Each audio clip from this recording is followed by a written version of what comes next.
మానవుని కంటే ఇతర జీవులకి చాలా ప్రజ్ఞలు ఉన్నాయి. ఎన్నో విషయాల్లో ఇతర జీవులు మనకంటే నయం. పాము ఎవరూ చంపకపోతే 400 ఏళ్ళు బతుకుతుంది. ఏ ఆహారము దొరక్కపోతే కేవలం గాలి తాగి వారం రోజులు బతికేస్తుంది. ఆ విషయంలో చూస్తే దానికంటే మనం గొప్పవాళ్ళం. కాకి ఏ తుఫాను రాకపోతే 100 ఏళ్ళు బతుకు. ఆ విషయంలో కాకి కంటే మనం తక్కువే. కొన్ని మైళ్ళ దూరం నుంచే వాసనని గ్రహిస్తుంది కుక్క. ఆ విషయంలో కుక్క నయం. ఇంకా ఆశ్చర్యం, మనం ఒక చేపను చూస్తాం నీటిలో, అది మన కంటికి ఎక్కడ కనపడిందో అక్కడ ఉండదండి, అక్కడ లేదు, అంతకంటే ముందు ఉంది అది.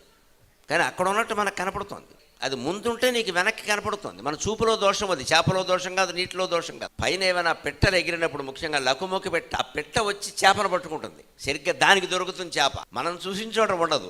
అది ఎక్కడ పట్టుకుందో చూస్తే మనం చూసిన ప్రదేశానికి కనీసం 1 అడుగు దూరంలో ఉంటుంది. అంటే అంత సూక్ష్మంగా లకుముకి పెట్ట గమనించగలిగింది మనకు అజ్ఞానం లేదు. ఇతర జీవులకు ఉన్నటువంటి ఎన్నో భౌతికమైన సౌకర్యాలు, ప్రజ్ఞలు మనకి